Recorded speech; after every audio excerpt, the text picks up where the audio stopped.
Hello, my name is Jason Mercer, the Toronto Real Estate Board's Director of Market Analysis. With August complete, we're through the last full month of summer, but we saw a strong handoff into September and the fall housing market. We saw 7,600 sales through the Toronto MLS system in August, and this represented an increase of almost 3% in comparison to August 2013. Now, if we look through the first 8 months of the year, we saw 65,454 total transactions, and this represented a 6.5% increase in comparison to the same 8-month period last year.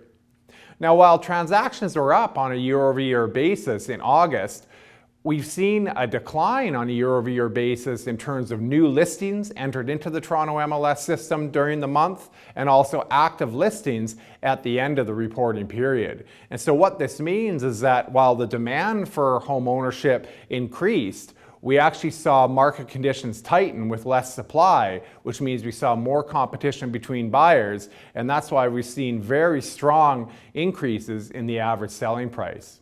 So in August, the average selling price was $546,303, and this represented almost a 9% increase in comparison to August 2013.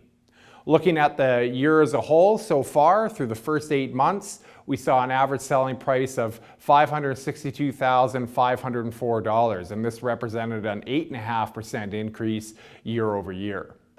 Now, average selling prices were up for all major home types in August, so from detached homes through to condominium apartments. But it's important to note that the strongest annual rates of price growth were seen for singles, semis, and townhomes, those low-rise home types where we've seen a constrained pool of listings this year compared to last. And so the enhanced competition between buyers has led to stronger upward pressure on average selling prices.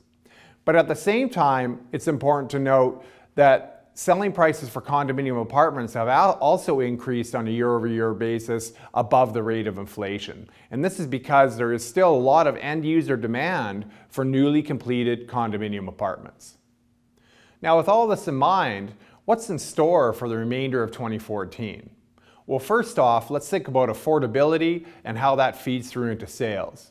So if you think about the share of the average household income in the Greater Toronto Area that's going towards mortgage principal and interest, property taxes, and utilities, that share still remains well below the 39% ceiling set out by the federal government midway through 2012. And so this means that we should continue to see strong demand for ownership housing, and indeed we should see a year-over-year increase in sales through the remainder of this year. Now, on the pricing front, as long as we see sales growth outstripping growth in listings, we should expect price growth on an annual basis well above the rate of inflation through the remainder of 2014 as well. And so with that said, I look forward to speaking with you again at the end of September. Thank you very much.